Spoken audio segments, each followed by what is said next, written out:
Capítulo 39.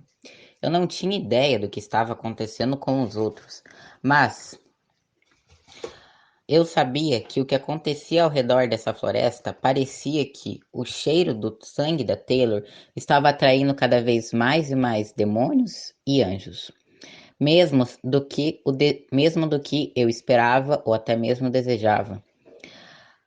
Não, anjos não são idiotas e estavam seguindo os seres do inferno diretamente para onde Taylor estava. Eu estava ali, dando conta do céu e da terra, pois demônios estavam rastejando de qualquer um dos lugares. Quase que entraram no forte algumas vezes. Os anjos eram fáceis de matar no céu. Era agir como se fosse uma planta carnívora e esperar que eles chegassem perto o bastante e atirar. Porém, os demônios era outra história. Eles eram em maior quantidade e mesmo que as árvores conseguissem pegar uma boa parte deles e os comê-los, percebia que os seus restos rastejavam até onde nós estávamos. Taylor estava sangrando e eu não tinha conseguido fazer o ferimento parar. Tudo que eu conseguia fazer era atirar. Eu não tinha tempo. Ela estava lá com a testa úmida e com os braços exaustos. Minha cabeça já estava doendo, mas primeiro eu não podia parar. Tinha que garantir que aqueles seres ficassem longe dali, para que eu pudesse protegê-la da maneira correta. Em minha cabeça, a ideia louca de levar Taylor para a parte de cima e colocá-la dentro das sombras, pois assim eu conseguiria cuidar melhor dos seus ferimentos. Mas se eu fizer isso, eu a deixaria exposta perante a escuridão que agora estava clara. Mas nem sei dizer se ela iria odiar esta ideia. Então eu desci rapidamente até lá, fui olhar como ela estava. Miss Hyde, esperando que ela me respondesse e não tivesse desmaiado pela alta quantia de perda de sangue que ela teve. Mrs. Eu então dou alguns tapinhas em seu rosto. Quando eu não consegui ouvir uma resposta, eu desço rapidamente para onde a árvore terminava e vou até o chão completamente. Porra, eu digo-a pegando no colo e adentrando na escuridão. Estava meio cinzenta e era possível ver até onde as camadas começavam e terminavam. Eu a levo para cima de modo mais rápido que eu consegui. Ela estava muito fria. Isso me preocupava, me deixava profundamente assustado.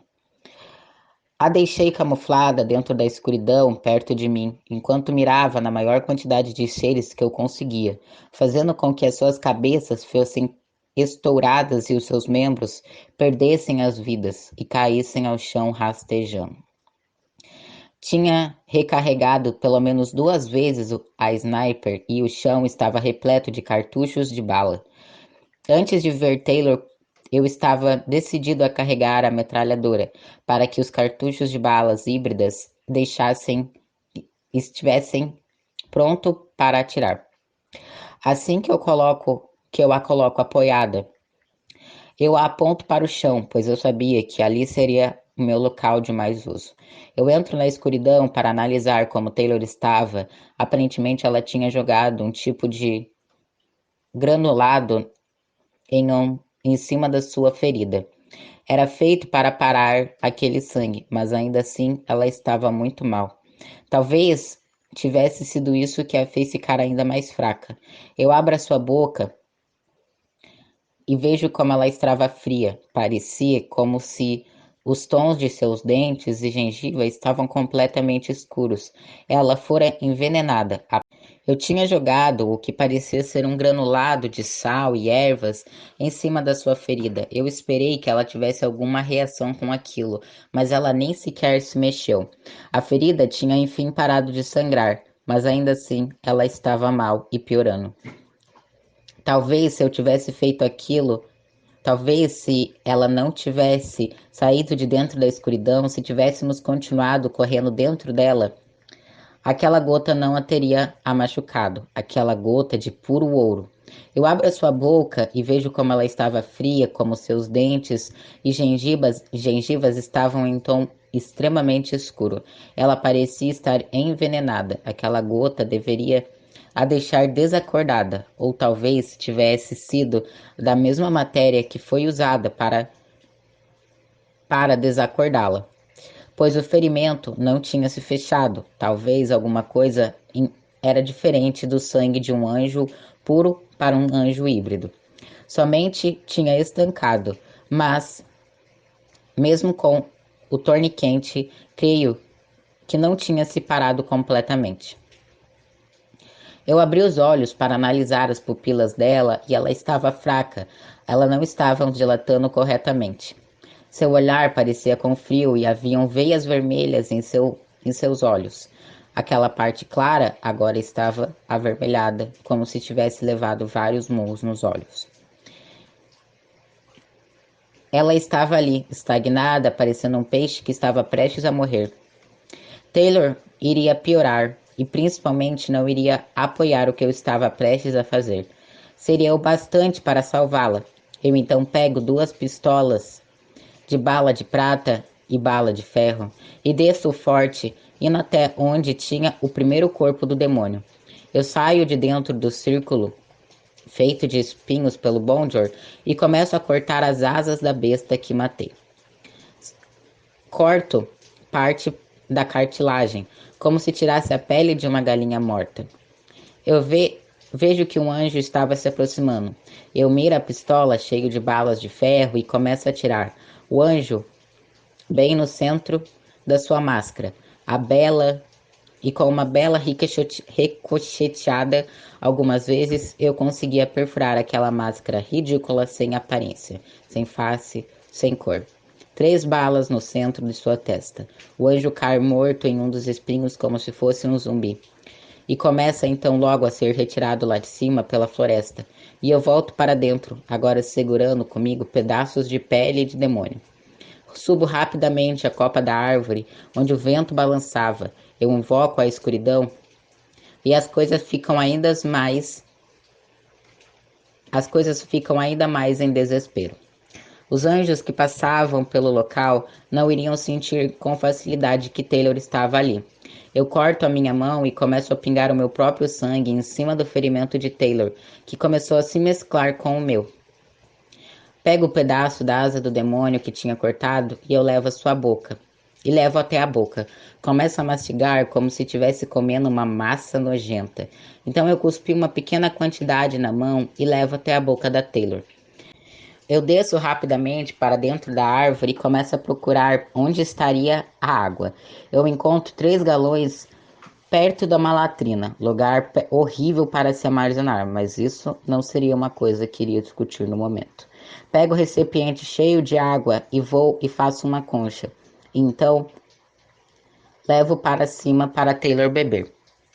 Aquela papa de asa de demônio, que nem mesmo tinha saído do lugar. Eu começo a mexer parte da sua mandíbula e uma parte específica de seu pescoço, para que ela consiga engolir a papa e não engasgar. Quando eu pego a água e a faço engolir aquela massa, faço isso mais algumas vezes, até que Taylor tenha comido pelo menos o equivalente a uma asa e meia da besta. A pele de Taylor começa a recuperar um tom rosado e fica menos suada, indicando que a força pelo menos tinha voltado, se dever ao fato que ela não comera. Tento pensar quanto tempo poderia ter sido feito a sua última refeição. Pelo jeito, mais de 2 dias, talvez. Eu conhecia bem aqueles sinais, os sinais da fome. Tinha passado por eles sem, ao menos, interferir em nada na minha vida. Merda, Taylor, é a única coisa que eu consigo pensar comigo mesmo. Se isso for verdade, a última vez que ela comeu foi antes de adentrar a árvore do conhecimento, há 4 dias atrás. Reparo que a ferida parecia estar começando a se fechar, seu corpo estava muito fraco, até mesmo para se curar. Ela, depois de descobrir que não conseguia comer comida que não vinha do inferno, tem de fato perdido muito peso. Seu corpo estava muito diferente desde o dia em que eu a busquei em Gaia. Isso era uma pequena pena, porque ela era bela com sua fartura. A vitalidade que um dia ela teve agora se fora. Começo a sentir uma movimentação vindo da floresta, logo debaixo de onde nós estávamos. Volto para a parte de cima e então eu começo a atirar em mais dois anjos, cujas asas estavam extremamente feridas. Em seguida, pelo menos 5 demônios saíram do chão cobertos pelo seu próprio sangue. Eles pareciam minhocas e até mesmo divididos em dois, ainda continuaram vivos. Foi preciso pelo menos 6 balas em todo o seu corpo para parar aquelas criaturas. Consigo terminar de matar os seres e volto para dentro das sombras. Eu coloquei ali Taylor parada perto de mim e eu a olhei. Ela estava encolhida, pegando seu corpo, e eu vejo. Parte da sua asa tinha começado a sair para fora e começava a enrolar como se fosse um casulo.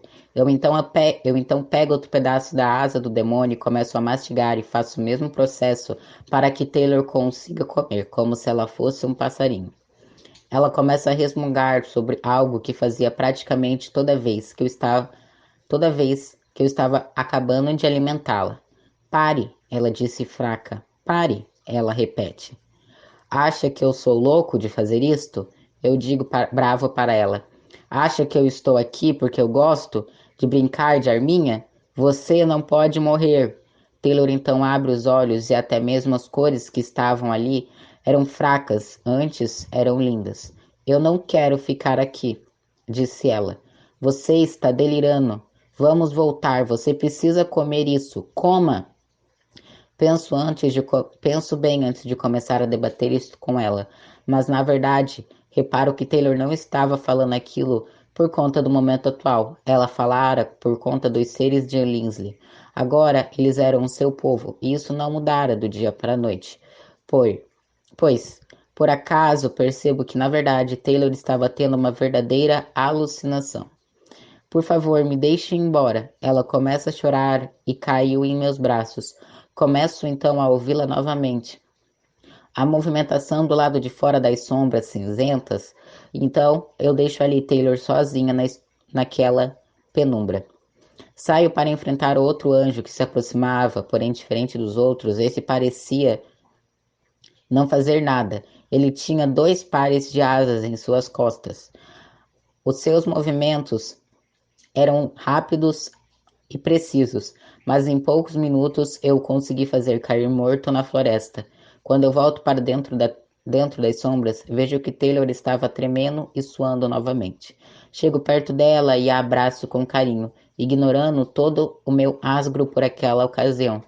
Começo a passar os dedos pelas suas testa, retirando seu cabelo úmido. Ela estava queimando em febre. Iria precisar de panos úmidos. Droga, aquele lugar não tinha os remédios adequados. Eu não conseguiria cuidar de Taylor da maneira correta. Eles não sequer cogitaram que Taylor de fato poderia ter se machucado, além de pequenos kits de primeiros socorros. Se Raon visse sua filha neste estado, faria questão de me matar por eu a deixar naquela situação. Prometi para Nádia e para ele que eu protegeria ela, independente das coisas que aconteceriam, e eu era perfeitamente capaz disso. Eu então pensei determinado. Eu entro na árvore e começo a procurar uma toalha. Se eu pudesse molhar a testa de Taylor, eu então enfim encontro uma pequena bolsa que fora que Taylor tinha trazido. E lá dentro havia alguns tecidos. Acho que ela iria usar para bordar se em algum momento tivesse chance dentro daquele daquele forte. Eu as pego e então as molho dentro da água. E vejo que o pano saiu com uma cor meio esverdeada. A tinta do bordado parecia estar indo conforme eu lavava. Eu então vou até o topo da árvore e entro na escuridão. Vejo que Taylor estava ali ainda encolhida nas sombras e eu coloco a toalha em sua testa. Deixar ela ali seria uma das minhas péssimas escolhas. Então, eu começo a pegá-la no meu colo novamente e a levá-la para dentro do forte. Eu a apoio em cima da cama. Uma das pequenas vantagens começa a surgir. No caso, a curta noite do reino começaria a reinar. Com isso, a árvore ficaria quase impossível de ser vista. Os lençóis, agora sujos de sangue, mas mesmo assim ainda estavam mais confortáveis do que o chão na minha escuridão. Eu ajeitei o travesseiro atrás de sua cabeça e retiro o pano de sua testa e começo a despi-la, para ficar mais confortável. Espero que ela não se importe com aquilo, pois até mesmo molhar seu corpo com água fria eu teria que fazer. Mergulhá-la não era uma opção, por conta que ela poderia se afogar, então eu teria que passar o pano úmido pequenas e pequenas vezes, para que o frio se espalhasse em seu corpo nas diversas ocasiões, até que ele começasse a se resfriar, e ela começou a tremer ainda mais. Tive que rasgar a roupa de Taylor para tirá-la com mais rapidez. Cada um dos segundos ali contavam, a julgar que aquele veneno não era conhecido por mim. As noites ali duravam poucas horas, e logo depois disso o pôr do sol apareceria. O eclipse ainda ocorreria por mais alguns dias. Queria dizer, se algum dia ali fosse completo, teríamos pelo menos a chance de enfrentar os seres durante a noite. Ali era nossa oportunidade de vencer, se é que iríamos vencer, apesar de todos os obstáculos. Comecei a limpar Taylor, a ferida agora coberta do meu sangue e do seu. Ela então grunhiu de dor, palavras incoerentes por conta do delírio. Eu tinha pouquíssimo tempo, mas não sei quanto tempo seria o bastante para conseguir que aquele ferimento se fechasse. Eu teria que voltar para minha casa e pegar todas as ervas medicinais que eu teria, pelo menos para fazer pomada, para tacar ali dentro e logo em seguida lavar e costurar. Eu não me arriscaria a sair daquela árvore por nada, mesmo sendo agora de noite. Ela estava adormecida, tremia, suava, delirava pela febre. Foi, fui para o lado de fora e comecei a ver os pequenos seres que apareciam perdidos naquela floresta. A floresta não sabia dizer se eram as fadas outonais ou fadas pegas pela guerra, mas eu teria que tentar chamá-las. Saio de dentro da árvore, passando pelos espinhos que tinham no chão, e passo por elas, pisando nos corpos das bestas, dos angélicos ali derramados, e começo a chamar as fadas através de antigas canções cantadas por elas e ensinadas igualmente por elas. Algumas aparecem através de uma dança, os pequenos pontos como vagalumes. Preciso da ajuda de vocês, eu digo. O que ouvem, jovem da idade? Pergunta a fadinha. A princesa fora ferida, preciso dos remédios. Ela está delirando com a febre. Preciso que alguém vá até a minha casa e busque os remédios para eu poder passar na ferida e até mesmo para fazer os chás. O que nós ganharemos com isso? O que vocês querem? Eu falo brutamente, daria qualquer coisa que elas me pedissem naquele momento. Sangue, elas simplesmente dizem: queremos o sangue do seu, queremos o sangue de um Deus. Levanto a manga da blusa e eu informo que elas poderiam tomar o equivalente a meia xícara de chá. E assim eu sinto suas pequenas mordidas. Sinto aquelas bocas começando a sugar o meu sangue que saía pelo meu pulso e pingava levemente ao chão. Talvez aquilo mesclaria até mesmo as gotas que tinham caído pela floresta. As gotas de Taylor, de seu sangue, que pareciam agora ser um sinal para trazer todos os arcanos e demônios até nós. Elas soltaram o meu pulso e saiu rapidamente as pequenas gotas, como se fosse um leve esguicho. Podem agora fazer o que eu pedi? Eu pergunto novamente. Trato é trato para nós fadas. Voltaremos com todas as ervas que encontrarmos em sua casa. Basta boas o bastante para curar a princesa. Somente não espere e então nos perceba. Ela não. Eu tentei dizer antes que as fadas saíssem da minha vista. Ela não é minha princesa. Eu então começo a ouvir um gemido vindo de dentro da copa da árvore. Em um movimento, o solo treme por completo. Nem sequer eu espero o demônio sair de dentro da terra para enviar um tiro dentro de sua cabeça. Volto para a copa da árvore e eu encontro Taylor ainda molhada pelo suor, delirando, gritando agora. O pano em sua testa, ela estava com os braços erguidos, parecendo tentar lutar com alguma coisa, esperando, e agora eu ali rezando, para que as fadas voltassem logo. Eu cubro o Taylor com um pequeno lençol e ela então, ao segurar, rasga-o no meio e ele começa a virar pó em cima de seu corpo. Então, ali naquele momento, eu me entreguei aos ancestrais em clamor.